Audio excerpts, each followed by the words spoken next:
आइए दोस्तों, आज हम एक स्पेशल चीज नोटिस करेंगे जो आपने भी नोटिस की होगी, वही डिस्कस करेंगे। क्या है वो चीज, आइए जानते हैं। आपने देखा होगा जो आदमी है जैसे जैसे उसकी एज बढ़ती जाती है यानी कि बुढ़ापा आता है, एजिंग के साथ साथ उसे यूरिनेशन में दिक्कत होती है। कहने का मतलब क्या है? कहने का मतलब ये है उसे बाथरूम करने में, पेशाब करने में दिक्कत होती है या वो ज़्यादा टाइम लगाता है। आइए कैसे बचें, कैसे होती है वो प्रॉब्लम और क्या उसमें दवाई लें, क्या आपको उसमें करना चाहिए और क्या ये आदमी में होता है या औरतों में भी ये देखने को मिलता है। आइए डिस्कस करते हैं। सबसे पहले मेडिसिन जब हम पढ़ रहे थे, डिस्कस कर रहे थे, उसमें पीछे नाम हम देखेंगे जोसिन, जिसके पीछे मिला था सोल्ट के नेम के पीछे जोसिन देखना है। जैसे टेराजोसिन था, इसमें ये जोसिन मिला है जी। डेक्साजोसिन था, इसमें ये रहा जी जोसिन, इसमें भी जोसिन। ये जोसिन नाम जहां पे मिले इसका मतलब वो बीटा ब्लॉकर्स हैं। बीटा ब्लॉकर्स मतलब क्या होता है? या तो वो बीपी को रिड्यूस करती हैं, यानी कि बीपी हाई हो चुका है उसे रिड्यूस करती हैं, या फिर इसी का दूसरा काम क्या था जी बीटा ब्लॉकर्स का? यूरिनेशन वाली प्रॉब्लम को दूर करना। कौन सी प्रॉब्लम? यूरिनेशन वाली प्रॉब्लम को दूर करना। कैसे होती है? कोई मैन है, आदमी है, मैन में स्पेशली ये देखने को मिलती है। जैसे जैसे उसकी एजिंग होती है, एज बढ़ती जाती है, एज फॉर एग्जांपल आप 40 ईयर्स ऑफ एज मान लीजिए, 40 ईयर्स जैसे उसकी एज होगी उसे यूरिनेशन में दिक्कतें होनी शुरू हो जाएगी। उसकी वजह क्या है? उसकी वजह है प्रोस्टेट ग्लैंड। प्रोस्टेट ग्लैंड क्या है जी? Prostate gland. प्रोस्टेट भी बोल देते, यहां आर भी लगा देते हैं, लेकिन नहीं, प्रोस्टेट ग्लैंड होता है। होगा क्या प्रोस्टेट ग्लैंड में? प्रोस्टेट ग्लैंड, प्रोस्टेट का एनलार्जमेंट हो जाना।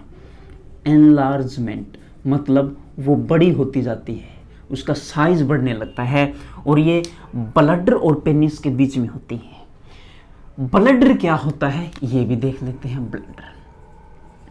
ब्लडर वो चीज है जहां पर आपका यूरिन यानी कि पेशाब इकट्ठा होता है।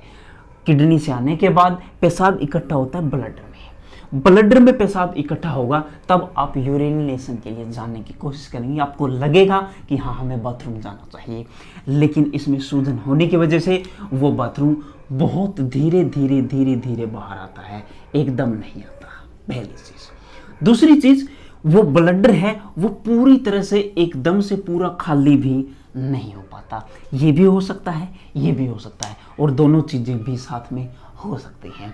मान लीजिए 40 इयर्स में था, जैसे ही वो आदमी 60 इयर्स की एज में गया, 60 इयर्स में उसकी समस्या और बढ़नी चालू हो जाएगी, या फिर और आगे बढ़ा 80 इयर्स ऑफ एज में चला जाएगा तो उसकी समस्याएं और बढ़नी चालू हो जाएंगी।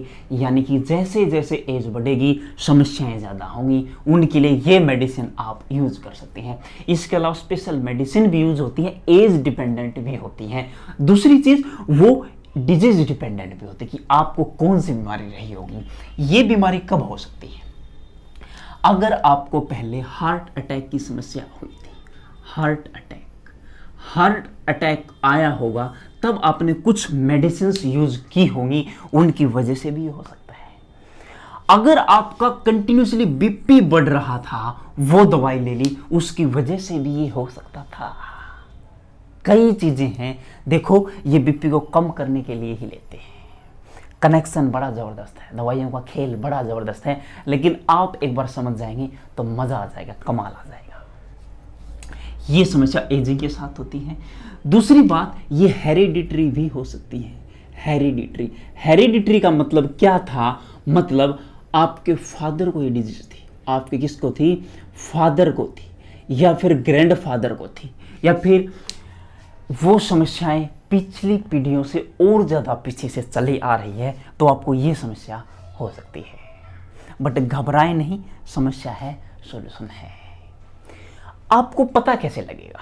आपके यूरिनेशन में दिक्कत हो जाएगी। क्या हो जाएगी? दिक्कत, डिफिकल्टी इन यूरिनेशन, डिफिकल्टी होगी, या फिर यूरिनेशन धीरे धीरे आएगा या फिर पूरा ब्लडर एकदम खाली नहीं हो पाएगा। और स्पेशली एक चीज़ नोटिस आपको करनी है, during night time, during night,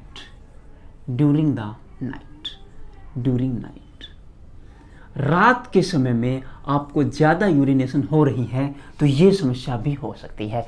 ज़्यादा यूरिनेशन किस वजह से हो सकती है? आपको डायबिटीज़ है उसकी वजह से भी यूरिनेशन हो सकती है, लेकिन इसकी वजह से भी यूरिनेशन हो सकती है। तो ये मेडिसिन आप यूज़ कर सकते हैं। और स्पेशली आप चाहते हैं कि हम अच्छे से अच्छे मेडिसिन लें तो आपको डॉक्टर की सलाह लेनी पड़ेगी, एडवाइस लेनी पड़ेगी, उसे कंसल्ट करना पड़ेगा। क्यों? उसके पीछे वजह यह है कि पहले कोई बीमारी तो नहीं रही होगी, दूसरी चीज़ या फिर आपके जीवन में कोई दवाई ऐसी रही होगी जो साइड इफेक्ट कर गई होगी। तो इन चीज़ों से बचने के लिए आप डायरेक्ट डॉक्टर से कंसल्ट कर सकते हैं। लेकिन आपको इतनी नॉलेज तो ज़रूर होनी चाहिए जिससे आपका काम चल पाए। अगर आपको नॉलेज है, थोड़ी बहुत भी नॉलेज है, तो आप थोड़े बहुत कॉन्फिडेंस में रहते हैं कि ये बीमारी जल्द ही ठीक हो जाएगी। और एक बार दिमाग में ऐसी चीज़ आ गई है जल्द ही ठीक हो जाएगी तो डेफिनेटली वो जल्दी ही ठीक हो सकता है आदमी। आई होप ये वीडियो पसंद आया होगा। अगर ये वीडियो पसंद आया है तो आप इसको शेयर कीजिए, ज़्यादा से ज़्यादा लोगों तक पहुँचाइए। अब हम मिलेंगे नेक्स्ट एपिसोड में, तब तक के लिए नमस्कार।